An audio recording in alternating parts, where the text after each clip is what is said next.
I'm not Live on lagging. TV. Nope. Bye.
What's up, everybody? Welcome to Fairway to Heaven on the All About the Birds Network, brought to you by Manscaped. Your balls will thank you, and your wives, of course. Everybody will be happy. You win with Manscaped. AAT Birds get you 20% off and free shipping at checkout. Make sure you let them know All About the Birds sent you. We're here as always, 9 o'clock on Tuesdays. Jason Sullivan, I am Phil Stiefel. We got a special guest. We're in Detroit this week with the Rocket Mortgage Classic. So Jason's brought one of his friends along with us. This is Shaun Parrott down below. What's up? How you doing? Great. I'm doing great, man. How are you? Excited for the weekend? Yeah, I mean, it's the Rocket Mortgage Classic, a newer event. Real quick, guys, before we dive into the Rocket Mortgage Classic, I'm going to really struggle saying that for some reason. We got to talk really, really quickly about the Travelers Championship last week, because let me tell you something. That playoff at the end was the most boring but exciting 8 holes of playoff golf there was. Jason, what did you think of that? Just playing the 18th hole over and over and over again. Like, I get it. I get that those were the rules and that's laid out before the tournament and everything like that. But, like, me and you were texting the whole time. We're just like, can we just play a par 5? Like, I don't even care which par 5. But it just got, I don't know, it was, like, kind of exciting. And, like, they were making some good shots and some good putts. But it was kind of funny. I went into it rooting for Harris English, and then about 4 holes in, I started hoping that Hickok won. So I don't even know what I was doing, but it was a good weekend. It was fun. Shaun, what did you think first off of just the two guys, English and Hickok, going at it? You know, it kind of seemed like both of them didn't want to. Neither of them were doing anything to win. They were just doing everything to not lose. That's exactly what I was thinking about it. My roommate was here. I was watching it with him, and I looked at him like, if this were a Ryder Cup or something, we'd be thinking this is the most exciting thing you could ever watch. Yeah, instead, we're just sitting here geez, can we just end this? Par after par, even after 8 holes or 7 holes. Yeah, you really have to think that there's got to be a backup plan, because they did play the 17th, once or twice? You know, at least that hole has the water involved, so it kind of creates some drama. But they really, really should have some kind of contingency plan, because when you've got someone as boring as Harris English, he's a great consistent golfer, a great Ryder Cup type golfer, and I had him in a lot of lineups last week, so I was hoping he held on to win. But you really had to do something to spice it up there, because, I mean, it dragged on for a good hour there, that playoff. You know. Yeah, did we cash? So here's our first question tonight. Did we cash? I'll let you go first, Jason. How did your weekend end up in the end? Hey, let's let Shaun go first. So that means Jason did not go well. No. Well, I told him how mine went too. So I like to do a lot of double ups. I feel like that's something you can win long term on. Mm-hmm. So I try to just get some cut makers. I hit on my first 3 guys, and then my next 3 all were -1, which was right on the number. So I was 3 of 6. If I would have got I probably needed 2 of them to make the cut, but I was pretty close to having a 6 of 6 in there, but ended up with 3 of 6 because none of them could come in. So that wasn't intentional. I did not mean to throw him under the bus right there. I forgot that he didn't cash. He normally does cash. You thought he did well, so, right? Yeah. I actually think I did pretty well last week because first off, I hit a bunch of my top 20 and top 30 bets. And I did place late on Sunday a bet. I forget what I got him at, 2.5 to 1 or 1.5 to 1 on Harris English. So I made a live bet on him. I made some money there. And considering that I had 22 lineups, a total of I max out 20 entries into the $1 event every week. And the number one player I used last week in 9 of my lineups was Grillo, and he missed the cut. So when you lose one of your guys in 9 of your 20 lineups, that just eliminates so much potential for 6 for 6s. And I literally had 12 out of 20 lineups were 5 of 6. So, I cashed well. The roller coaster, Adam, as I always talk about, I mean, Thursday, I was like, doubling my money. At one point on Friday, I was up 5 times my money. At one point on Saturday, I wasn't cashing in anything. And then I ended up just better than break even. I think I had, $4 or $5 in profit on that 20 entry max in. But with the bets, nice little cash. But man, Grillo, you missed your top guy in your player pool, missing the cut. It just completely ruined your weekend. That's what's so crazy about golf too. It's like one guy can ruin your entire weekend, like you said. Like everybody liked Grillo last week. It wasn't just you; it was a lot of people in the industry loved Grillo last week. And I don't know. I like him. He's one of those guys that he's the assistant captain of my Dead to Me team, so I just don't play him at all. But I can see why people do. So I was going to say, I thought you were off of him last week. I remember that. Wish I followed you. Yeah. I wish I would have taken that note too.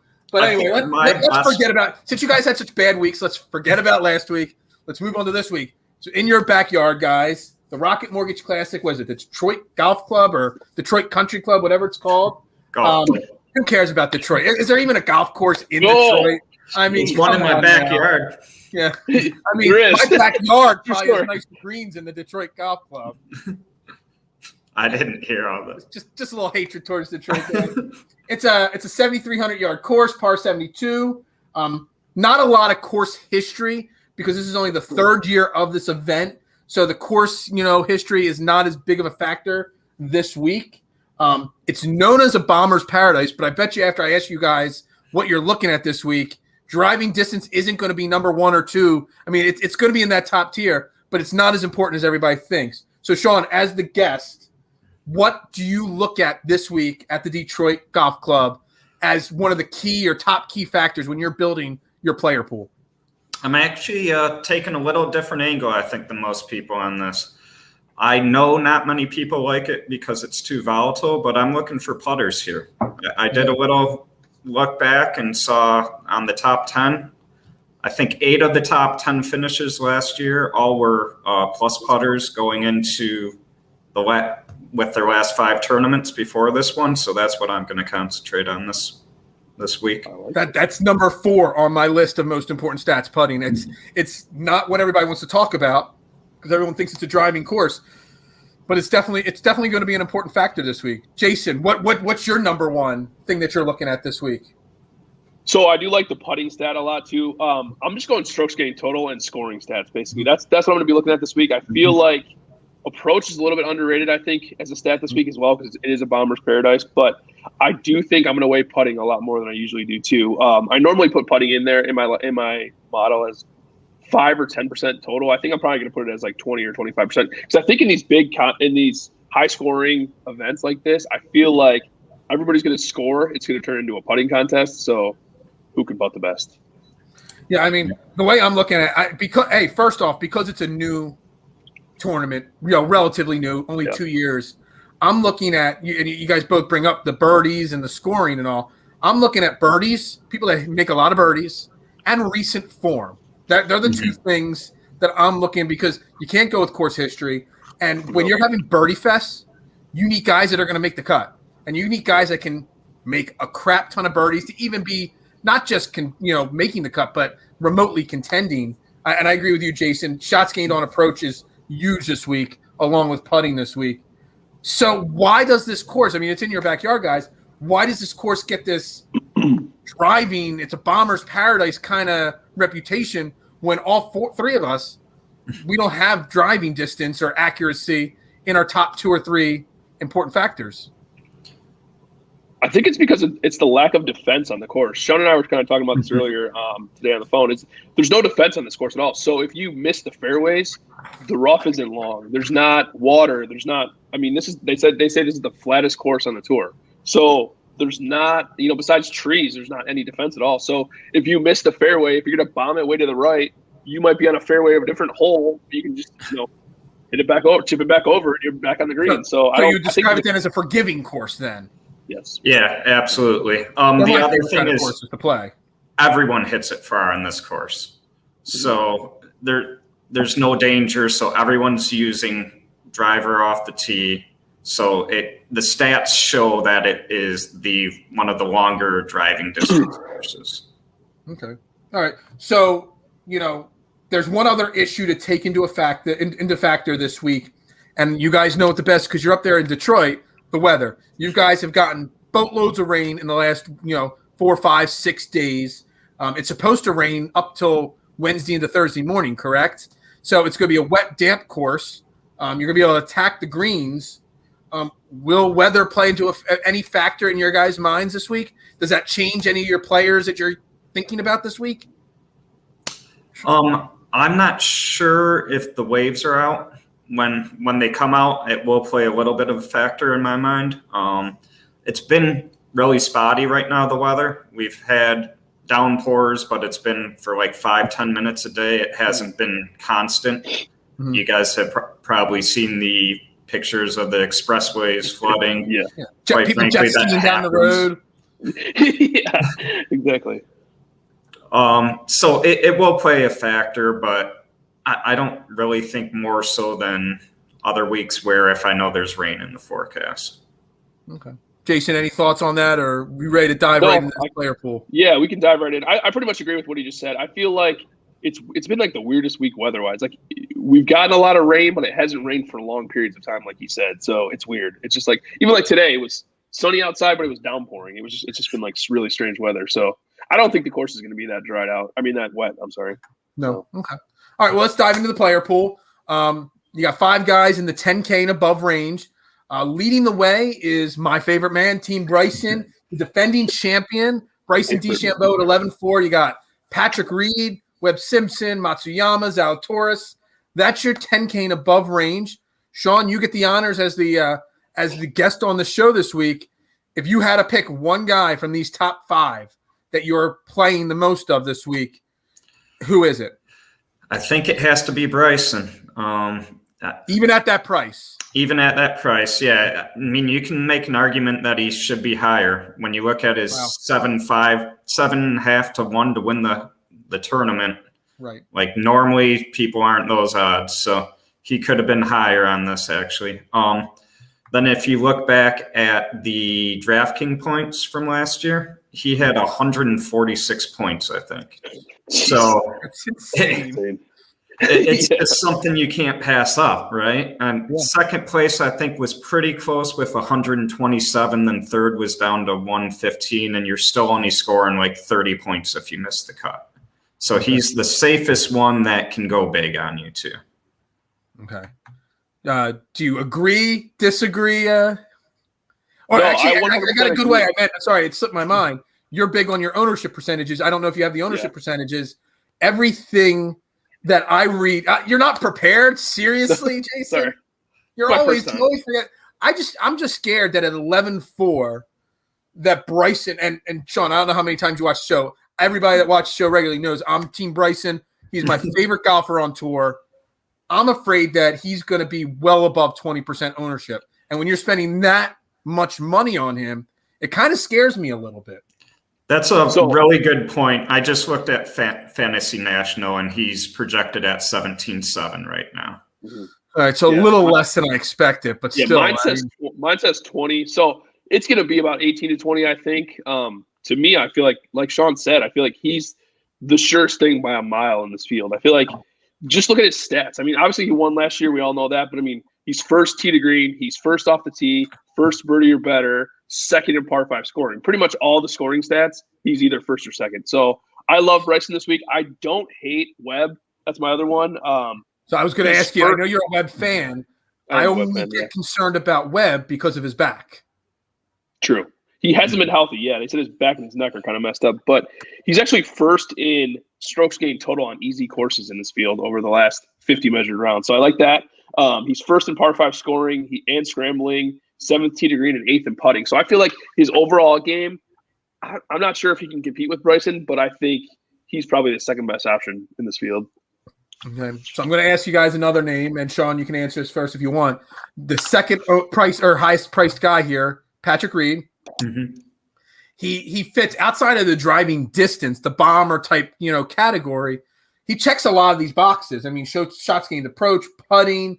He's a grinder, but yet on the flip side of the equation, I don't think I've ever seen him win an event or be up there in an event when the winning score is 18, 19 under and stuff like that. So is he overpriced at this point? He's one that I can't get a good read on, actually. No pun intended on that. But I like him, unlike everyone else, so I want to take him, but I honestly don't think he's probably the best play. I don't like the other guys in that area, though. I don't like Los Zalatoris. Yeah. I don't like the last one's escaping me right now. Matsuyama, Webb Simpson. Yeah, Matsuyama, I mean, he's had some success. Hold on a second. So only 3 guys have made the cut in both years of this event. Matsuyama is one of them. He's finished T21 or better both years.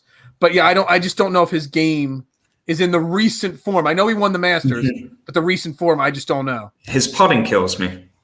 So that's why I can't. If I'm looking for putters, I can't spend 10,400 or whatever he is. He's a good guy to take when he's in the 9,000 range, because if his putting comes together, he's going to win the tournament. But at this point, you need him to win. All right. So anything else you guys want to touch on? I mean, I think we got the smaller 10K range there, covered. But again, I honestly, I'll have Bryson. If I do 20 lineups, he might be in 6 or 7 of them. But at that price, it might be hard. And I will sprinkle in one or two Patrick Reeds. But I think you're going to have to go low, with a lot of 7K guys and 8K guys to really build a strong lineup this week. You know what's funny, too? They're saying that Bryson is projected at 17% ownership where I'm looking, too. So that's, I mean, if he's almost the same as Bryson, I feel like, how do you not play Bryson? Yeah. If that's the case. Absolutely agree with you on that. All right, so the 9K range. Again, it's a really small 9K range. There's only 1 or 2 names that I really like in this list. You got Neiman, you got Kokrak, you got Sung J M, you got Bubba after his huge collapse on the back 9 last week. You got my captain of the Dead to Me list, Matt Wolff, who is trying very hard to get his name off the list. Yes. And I've never seen a sticker price like this before. Keegan Bradley at 9K. Yeah. Wow. Keegan Bradley, 9K. I love the guy, but I don't know if I could do that. We're in agreement on that one. I think we're all fading. We could just all fade Keegan Bradley right off the bat. So someone should bet him to win outright. Yeah, absolutely. And you know what? He could be a guy you bet outright. But again, Birdie Fest type of tournament. First off, Keegan's gone on me. He's not a bomber. He can't putt worth anything. It's his weakest part of his game. I stay away from him. But Jason, who's your number 1 9K guy? So this is kind of weird. It's almost like a sleeper, even though he's my favorite guy in the 9K range. I like Sanjay M at 9,300. He's in decent form. I feel like he's underrated tee to green, and also he's 7th in the field, birdie or better. So I like him. I think this range is going to garner a lot of ownership. I think Neiman's going to be popular. Wolff, I do like Wolff, but I think he's going to be super popular. So I worry a little bit about that. So I'm probably going to play a lot of Sanjay. I don't know. Let me see what he's projected at right now. 8%. So yeah. So that's pretty low. And I'm looking at Matthew Wolff right now as being 9% projected. I think that's going to be more like 15 too. So yeah, Im's my favorite in this range. This might be the week that Matt Wolff comes off the Dead to Me list. The Matt Withdrawal Wolff comes off the Dead to Me list. Shaun, where are you looking in this range? It's chalk, so I'm looking at Kokrak in this range. He's at 20%. I hate saying it. I feel like we're wasting people's time by saying it. Everyone's on him. He's been hot lately. He's been putting the ball well. He's been hitting the ball far. Everything checks all those boxes. So that's where I'm going in the 9K range. Do we all fade Bubba Watson as well after his epic collapse on the back nine last week? Because I had just as many lineups with Harris English in them. I had just as many lineups with Bubba Watson in them. And that just – I love Bubba. He's like one of my favorite players on tour. It just broke my heart to see him collapse like that last week. So real quick, 2 minutes on this. Bubba, have you guys done what is it, Jock Market? I have not yet. I know the site. Familiar with it. You pick a golfer. If you win, you get real money. So I bought him up on Sunday morning before they went out on the course. So pretty sure I caused that collapse.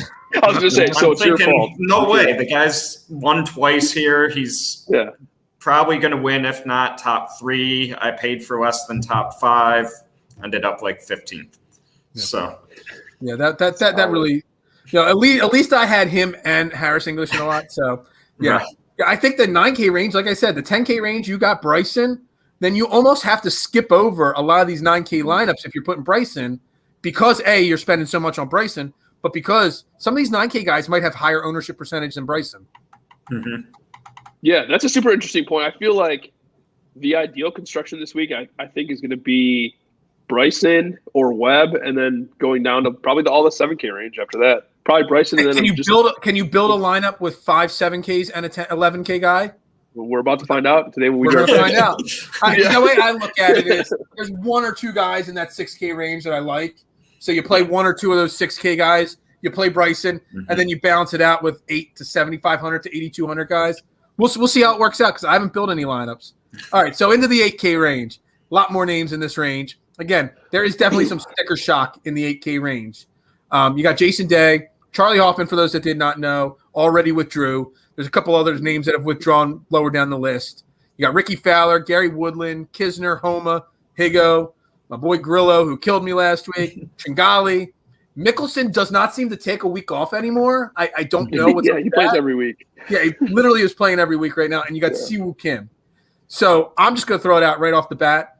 Jason Day played really well last week, but that back cannot feel good right now. He is 110%.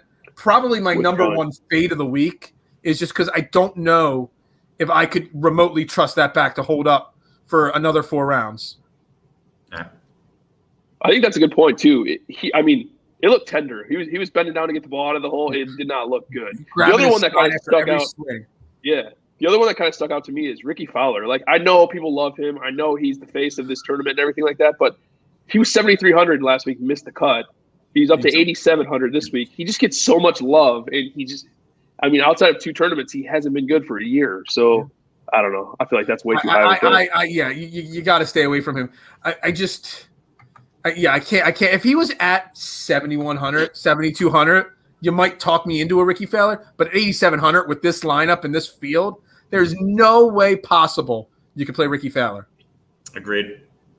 So where are you looking at, Shaun, in this 8K range? 1 or 2 of these names that you absolutely love. Tringali is the first one that I love at 8,100. Plays very well on easy courses. I've also looked for field comps, and the best one I came up with was Velospar, where he finished 3rd. So I feel like that's a good thing to look at too, because all these stroke gains are based on your field, not based on anything else. No, not all of them. Some of them try to go back to the mean on that. But so that's where I'm going at 8,100, and I think I'm going to talk myself into Kisner. He had 2 rounds last week that he was 7 under. So then 2 rounds where he wasn't so good, but he's another guy that's a putter, and he's been bad for a little while, so I think that will keep ownership down. So those are the 2 8K range guys I'm looking at. Okay. Jason, what are your thoughts there on those guys, or do you have other guys that you're looking at? Well, This is going to be super anticlimactic because those were my two favorite guys as well. Right. A little bit more. I'm building my player pool off of you guys. So when there's names that overlap, that really helps me out this week. You're going to have a 8-person player pool. Yeah, basically. Exactly. I like Kisner the best in this range. I think especially for cash. He was third here last year, so he likes his course. T5 last week, like Shaun said, he's fourth in putting in this field. His stats never really jump out outside of his putting, but I don't know. I feel like when he is comfortable on a course, he always plays well at that course. I feel like not just here, but there's a few other places where it's like if he fits the course, he's going to do well, and he fits his course well. Tringali, same thing. Like him a lot. 13th tee to green. I feel like he's a little underrated across the board. He's 8th in birdie or better, and 16 in putting. So I feel like his strokes gain stats across the board are actually pretty good. So those are my two favorite. I have a gut feeling I want to play Max Homa, but obviously he's been super inconsistent for like the past 8 weeks. He's been basically like 1 or 2 miscuts in a row, a top 10, 2 more miscuts, another top 10. But I just feel like he could dominate. He's a guy that you could see him winning. I mean, he's so talented, and I feel like especially in this crappy of a field, I don't hate him. He was on my list too, Jason. I looked into it, and he is terrible on easy courses. So when scoring is easy, he is a negative stroke game player. So I mean, would have been on he did finish sixth. He did finish 6th at the Valspar. That's true. That was my other one that I had on my note to if I talked myself into it, but I couldn't. Gotcha. Can we just shift back and edit that part out then? Never mind. Gotcha. So what about guys? You might want it. I'm trying to convince myself that last week he ruined it and I shouldn't trust him. But Emilio Grillo, I mean, he missed the cut the last 2 weeks. But in general, he's had a really good season by his standards. And again, I'm a creature of habit, and I play a lot of Grillo. And outside of his last 2 missed cuts, he's got an 8th, a 14th, a 2nd, a 6th. He's played really well this year on tour. Talk me out of playing Grillo, please. Not a good putter. Yeah. That's what I'm looking at. That's what talked me out of it. Okay. All right. Jason, that's all I have. Everything else checks the boxes. I agree with you, but just not a good putter. All right. Anybody else, Jason, you want to touch on this 8K range to fade or to play? No, I think that's it for me. All right, let's dive into the 7K range because this is where there's a lot of names that pop up that I think make playing Bryson a lot easier. So you got, we'll just start at the top half of the 7K range first. You got Brendan Todd, you got Doc Redman, Howard Varner, Glover, Snedeker, McNeely, Straka, Reeve, Noren, Stanley, Hickok, the hero from not the hero, the loser from last week. Lanto, Jason's buddy, Hadwin, Ryan Armour. You got so many names at 7,500 to 7,900. First off, obviously, Straka, only player to finish T15 or better in this event the first 2 years, and Redman, only other person outside of Hideki to make the cut both years. He's finished T21 both years or better. So where are we looking at? Jason, I'll let you go. I have a feeling you're looking at one of the guys I am. So, okay, there's 3 guys I love in this range. You just named 2 of them. I just feel like Straka, I'm going to play. I think I play him every week when he's in there. So 7,700, like you said, T8 and T11 the last 2 years here. T10 last week too. Good birdie or better off the tee and par 5 scorer. So I like his fit on this course a lot too. Doc Redman on paper looks like a great play, but he's actually not been as like his form's kind of taken a dip the past few weeks. So I'm seeing him at 19% ownership. So if that's the case, I'm going to fade Doc Redman this week, and I'm going to put a lot of lineups in with my winner of the week, Mav McNeely at 7,700. Wow. Love him. I love him anyway, but I love him especially on this course. T8 last year, T30 and T20 in his last 2 events. So he's playing good golf right now. He's kind of underrated off the tee, and he's a really good birdie maker. So I like Mav McNeely a lot at 7,700, and his ownership is at 9% right now. So if you could pivot off Redman at almost 20% to McNeely at 9%, I'll do that all day. You may have convinced me on a McNeely play there. Shaun, were they the 2 names you thought he was going to say? I thought he'd be on Redman, actually, but I would have said McNeely too. For the stats I'm going at, he is, he's plus on Pola and plus on easy. So he's 0.45 on easy courses and 0.6 on Pola. So those are the 2 that I'm trying to hammer at. And like you said, the ownership too. So I really like McNeely. Do you have another name in that range, or is that one you're really focused on? The 7,500 and up, Ryan Emarar. Sorry. And he's good on easy courses, and his putting is at least average. So he's a guy that I think could surprise. Okay. All right. Yeah, I mean, Straka, Redmond was names I kept reading about out there. But, yeah, you definitely convinced me off of that. Harold Varner's a guy that just always makes cuts, especially on easier fields. I'm not sure. I'll have to do some research on him. The other name in this range that I'm just intrigued by is last week's, loser in the playoff, Hickok. I have a feeling he's going to be a very popular name this week. But yet again, there's not a lot of consistent success for him. So I think people are going to make a lot of mistakes on picking him this week. But yet again, I'm not positive on that. Your guys' thoughts on Kramer? I want to take him, I think. And we didn't really see it last week either, but he comes up to me as someone that is not that great of a putter, especially on Poa. So, and I know it's a bent Poa mix, but so that's the reason why I'm a little hesitant on him. I just like the other guys a little better, actually. Okay. You know what, too? I feel like it takes a lot out of you, and especially that way. Obviously, they played 8 holes, so not just that physically, but I feel like mentally to be there. You almost won your first tournament. You probably should have won your first tournament because you lipped 2 putts out that you could have easily made. So I don't know. I just feel like mentally he might be drained from last week. So yeah, I'm probably not going to play him. Okay, sounds good. All right, so then we go to the bottom half of this 7K range. More interesting names that aren't even remotely on our board on normal weeks and normal fields. First off, EVR and Luke List have both withdrawn also in this range. But you got Danny Willett, Chris Kirk, Kaziri, Jones, Munoz, Hubbard, Lewis, Cam Davis, Hughes, Labiota. I don't know. Labiota. Scott Stallings, Charles Howe. I love Charles Howe. I don't know why. I just love Charles Howe. Putnam, H. Lee, the guy that won the last Birdie Fest out of nowhere. You got Merritt. I mean, this list goes on and on. Doug Gim, Bryce Garrett, Joel Damon, Cabello. Yeah, the list keeps going. Stewart, Prayer. There are so many names in this 7 to 7,400 range. So you got to give me more than one. You guys got to give me at least 2 in this range each. Sean? 2 each. All right. See if any of these overlap again. I got to build my player over 8 people. Oh, am I not supposed to take your guys? So yeah, I'll give you. I can give you 3. Okay, hey, look at that. I'll give you Hubbard, Labiota, and Troy Merritt. Those are my 3. Once again, I'm going to hammer my same stats. So they're all plus on Poa, all plus on easy. I'm sorry. Merritt's actually negative 0.05 on easy. So it's basic.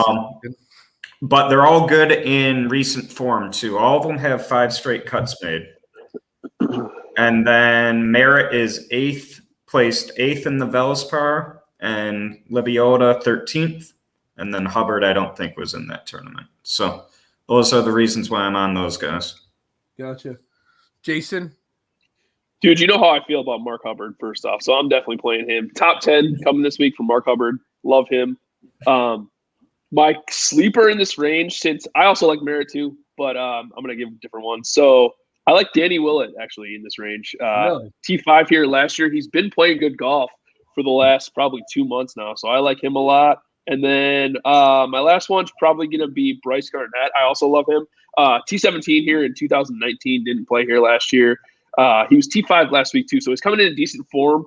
Typically a fairly good putter, so I'm hoping he gets hot, and I feel like he's a cut maker. He was extremely hot last week putting. So true. Maybe he can continue it again this week. He could. Another name that's out there a lot is Cameron Davis. That was literally, you stole my question. Sorry. I read literally 2 articles. I read 2 articles, and both of them said Cam Davis, he's a good driver of the ball, turbo accuracy, but he's a top tier-ish putter. And at 7,200, I kind of feel like Cam Davis might be worth a stab. He could be. He has been really bad lately, but if there's a course for him to get it back at, this would be it.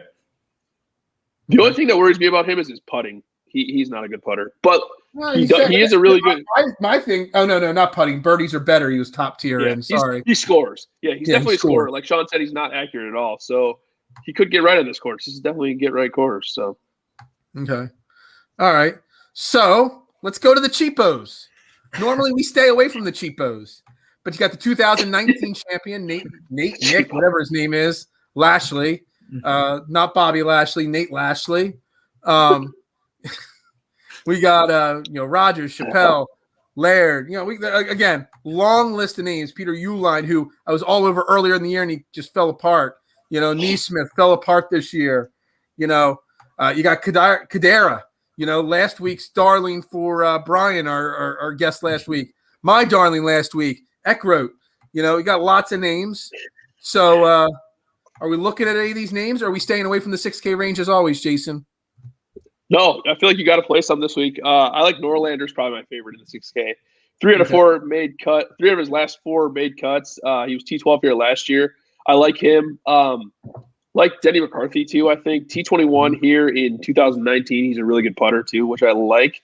Kind of a sneaky sleeper is Cameron Champ. He's in really bad form right now, but he has finished T46 and T12 here in his 2 appearances. He's a bomber. I feel like he's going to be super low owned. So if you're looking for that 1% guy, Cameron Champ maybe. Okay, Shaun. I'm going back to Kadira. Okay. His putting statistics work. 4 straight cuts, 3 in the top 20 in those last 4.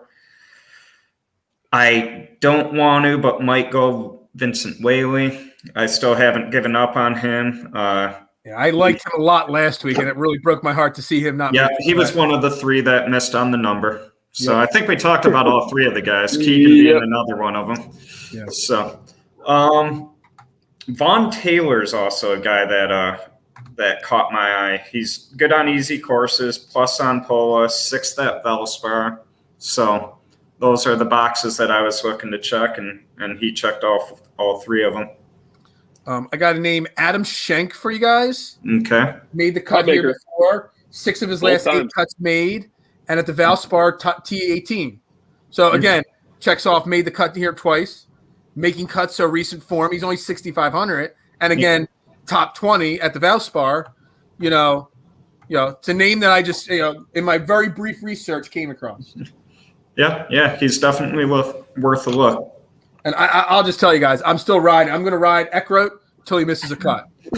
Just so you guys know. He is my guy. Yeah. I pegged him. Every time I play Bryson, I'm going to play Eckroat. Cheap and expensive. That's there you go. Even he was 6,300 last week. He's 6,700 this week. So, people are starting to catch on to Eckroat, it seems like. In 3 weeks after 2 victories, he'll be like 8,700. You won't be able to do that. Boom. Exactly. All right. So, any other names in this 6K range, guys? You want to touch on? There's a lot of names down here, so I'm not sure if anything else sticks out to you guys. But no, not for me. No, not for you guys.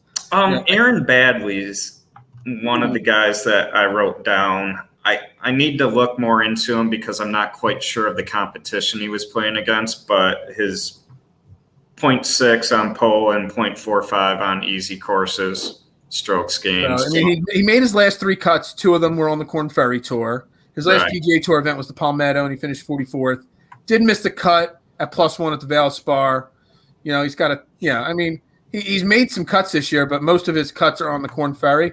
But these easier fields or lighter fields, that's when you get that Corn Ferry Tour guy that just pops up out of nowhere and makes a run. Yep, that's kind of what I was thinking of him. Okay. You know what I love about Aaron Badley is that he's looking for a sponsor still, so he wears a plain hat, just a plain colored hat. Wasn't he like some big hotshot up and comer like 50 years ago? I feel like Aaron Badley's name came up like during Tiger's prime almost. Am I going too far back? It's true. Yeah, and he's still hanging around. How frustrating does it have to be as a professional golfer to be at it for 10, 15, 20 years and still be playing on the Corn Ferry Tour most of the time? I've done worse, but yes. Okay. I've done worse. We all have. All right, Shaun. So this is the part of the show where we build a lineup. You are required to join the first ever this week. Last week, we did a Fairway to Heaven just amongst the hosts, me, Jason, and our guest, Brian. We did a 3-way winner-take-all event. This week, I've actually created a 20-person event. Anybody watching is more than welcome to join. I put the link on my Twitter page, Beard and Knowledge. I'll share it out a couple more times and on the Fairway to Heaven page. But you're required to enter this. It's $1 entry. Top 3 places get paid. Anybody's willing to come in. Again, let me just remind everybody, I did win last week, the inaugural contest. I don't know if anybody heard me brag. I don't care about any money lost. I beat Jason and Brian last week. That's all that matters. True story. Congratulations. True story. That's all that matters. I'm just the host. I'm the idiot that talks. They're the smart people. I've been saving that one for you, Jason. So we're going to pick your lineup live on the air here. All right. I don't know if you've prepared a lineup or not, but I do. But we'll see if I go off book on it. Yeah, you get to go first as the guest, as always. Let's bring up my DraftKings page here on the screen. So I'm also going to enter this into a contest, so no pressure. Yeah. What's that? Whatever lineup you give me right now, I'm entering into a contest as we speak too. So gotcha. All right. So who is your first pick for your lineup there? Bryson. Got to start up top. I mean, at least 2 of us, if not 3 of us, are going to start off with Bryson. Super original. Yeah, super original. All right. So lineup number, or spot number 2 for you. I am going to go with Coke Rack. Going chalk to start. Yes, sir. That drops you to 72.75. 72.75. All right. Let's try Tringali in there. Okay. Holy moly. Dropping you down to 7K with 3 spots to go. It's time to go cheap. Go low. Lebiota. Is it L-O? No, L-I. Merritt and Kadiri. Can we do that? Let's go. I know how to spell Merritt, so we'll do that. So Merritt, Kadiri, or Kadiri, or whatever. No, there's not enough room. I'm off $1. Or I put in Merritt and Kadiri, and that left you with 7,100. We will go with. I have 7,100. I mean, I could take out one of those other guys and put in Lueda or whatever, Lebeda, whatever. Yeah, do that, and then we'll drop down to Vaughn Taylor.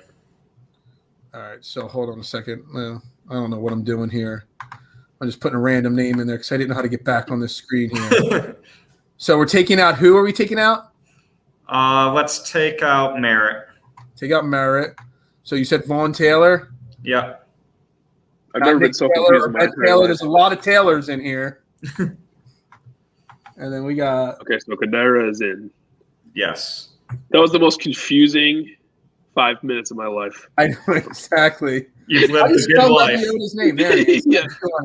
So there is your lineup. We got DeChambeau, Kokrak, Tringali, Taylor, Kadire, and Lebiota. I got to write this down real quick. Bryson. So 400 is on the table, right? Yeah, 400's on the table. Okay. You got Kadire.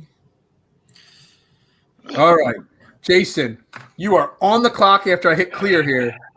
Where are you going? Right. It's time to go. Let's go Webb. Okay. 10-6. Hubba Hubbard. Hubbard? Yep. Okay. All right, what are we working with here? Let's go with Straka. Bav. Patrick McNeely. Yep. And then we're going to go – hold on a second. Oh, what happened here? I just put up Hideki on the screen for some reason. Sorry, McNeely. The sign right there, I guess. Yeah. You got 2 spots left. You're at 83.50. All right, let's go. We're going to put in Sanjay M, 93. Okay. And that drops you to 74 to close it out. And then we're going to go with Mackenzie Hughes at 72. Oh, okay. You saving that one? You didn't even tell us that no, name. That was just for him.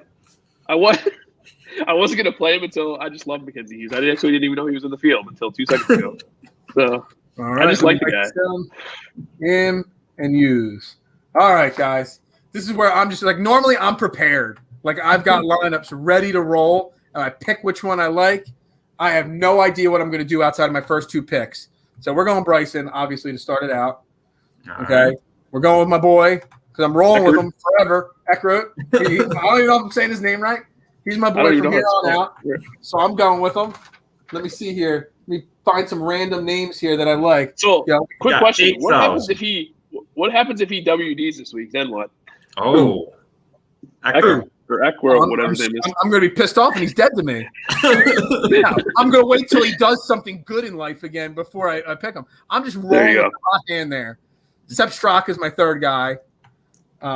Like him this week. All right, let's see here. So I'm at 8,000. I want to go some lower guys here. Where's some information that I got here? I don't know. I'm just making this stuff up as I go. We're going to go low. We're going to keep it low. We're going to go with Adam Schenk. All right. 88.5. I know. I'm really throwing you for some loops here, you know. We'll go Tringali. I'll lose me 9,600 to close it out. So I can get another half-decent player in here. Mm-hmm. Man, do I go Matt Wolf? Really? I mean, it fits right in there. You could take Wolf. I could take Wolf. I don't know. I'm not really liking what I left myself with here. Keegan Bradley. I hate my lineup already, guys. I hate it. No, you know what? We're gonna pull him off the WD list. And if he WDs again this week, I will literally never play Matt Wolf again in my life. Never. But there is my lineup that I'm entering. Guaranteed to not win this week because I won last week. I mean, what are the chances I could win 2 weeks in a row on the Fairway to Heaven, you know, our thing here. So hold on one second. I'm writing this all down here. And you really shouldn't have got me on that, booze before the show there, Shaun. That was my plan all along. As you take I actually kind of like it. Wolf and Bryson, Sepp Straka is someone I love this week. Tringali, someone I love this week. And, Schenk, you guys convinced me on Schenk this week. So, I'm there. All right. All right. Let's take that off the screen here. All right. Let's get that out of here. Again, everybody watching now or later, there is a link on the Fairway to Heaven Twitter page at Fairway, the number 2 Heaven _. Join our DraftKings contest. Compete against the 3 of us. See if you can win. There's money up on the line for it. I think first place DraftKings setup is $9. For $20, and it's $1 entry, 20 people. So we'll see how it works out. We're trying to fill the field as 6 people are in. I don't think, Jason, you haven't put your lineup in yet, have you? No, I need to. And Shaun, so I'll put us up to 8 people. So we got to fill 12 more spots, guys. So spread the word, invite everybody to the event, everybody. Let's try to fill it. So now we're at the point of the show where we talk bets, guys. I think, Jason, you already said your favorite to win it, Maverick McNeely. Is that your biggest bet of the week? It is 60-1.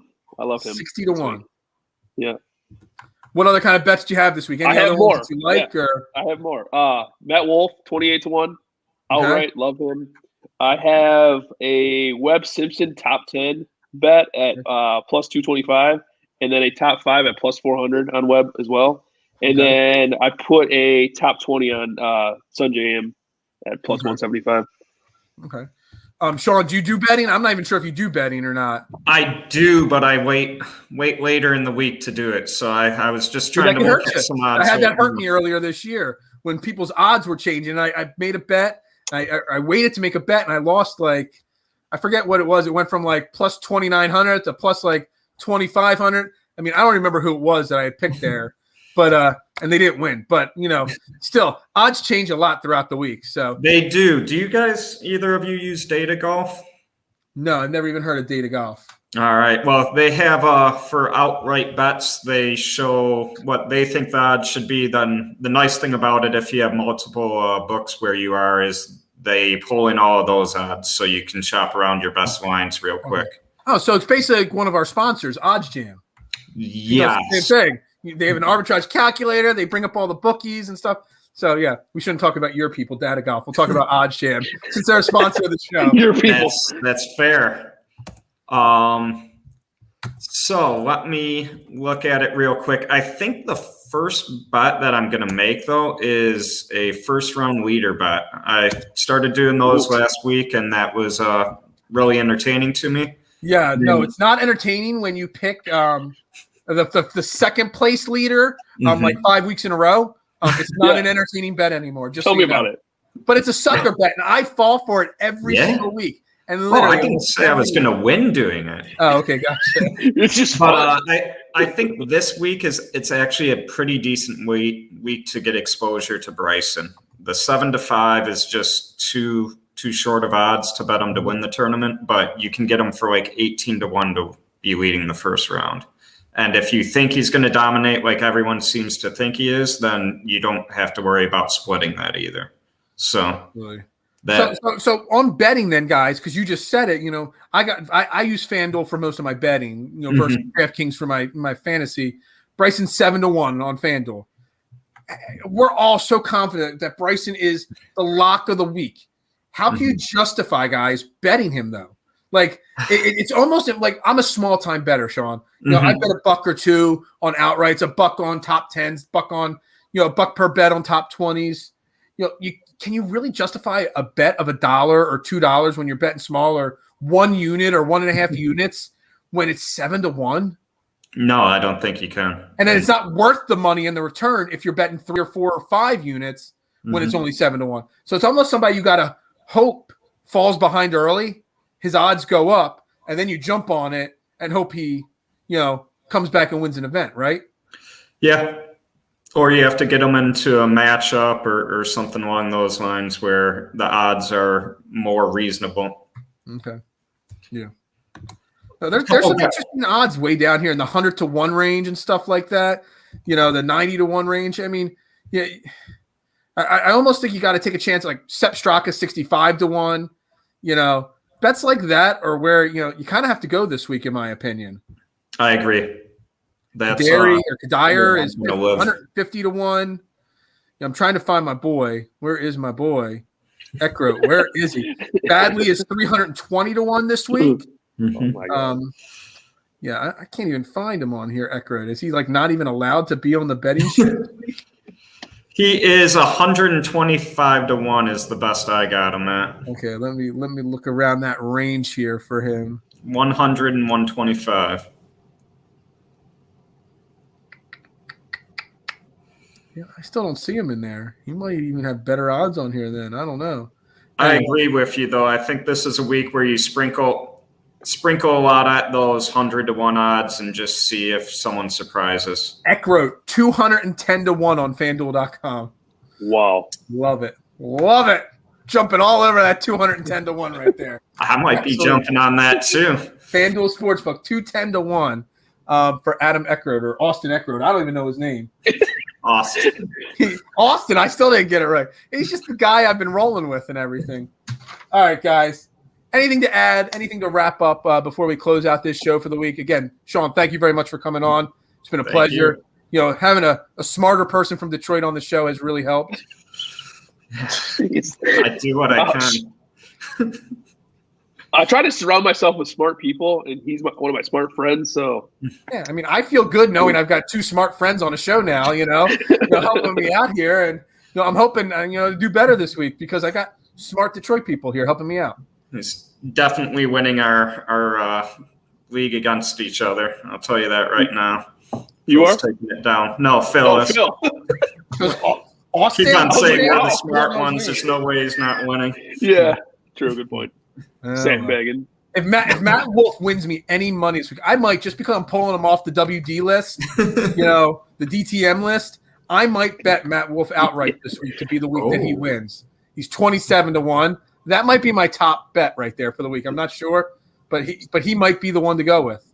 Yeah, 28 out of DraftKings. Yeah, hey, they're not awful odds. Hey, what was that website what's the advertiser? I want to bring that up. Well, you got to go through the link on our website. Okay. Or not on our website, on our Facebook page, because we get credit for people that click the link and stuff like that. So if you just type in Odds Jam, you're not helping support the podcast. In the bio of the show on Facebook and YouTube, it's how to click to it and go to it. So, yeah. All right. They do the arbitrage calculator and stuff like that. I'm not sure if you're familiar with that kind of stuff, but I am. Yeah, they do some good work there on oddsjam.com. So, all right. New site, it's a new startup, but they do some good work like that. So anyway, guys, again, Fairway to Heaven. We're brought to you by Manscaped. Again, your balls, your wives, everybody will thank you. 20% off using AAT Birds. We greatly appreciate that. Of course, 99jerseys.com. Great website for great fun jerseys. Our store where you can get. I was not prepared for that one. I set myself up to fail. He's not in the field this week. 5th place Finau should get changed to miscut Finau. But, we'll still hold out hope that he can finish in 5th place at some point, guys, again. Our other sponsors, OddsJam, as I've brought up a few times, and Statement Games. Great sponsors. We thank each and every one of them. Jason, thank you very much as always. Shaun disappeared. He's gone. He's out. He went into spinny, frozen land there. Thank you all very much for joining the show tonight. Hope you all enjoyed it. Let's make some money. The Rocket Mortgage Classic. Again, Fairway to Heaven on the All About the Birds Network. Everybody have a great night.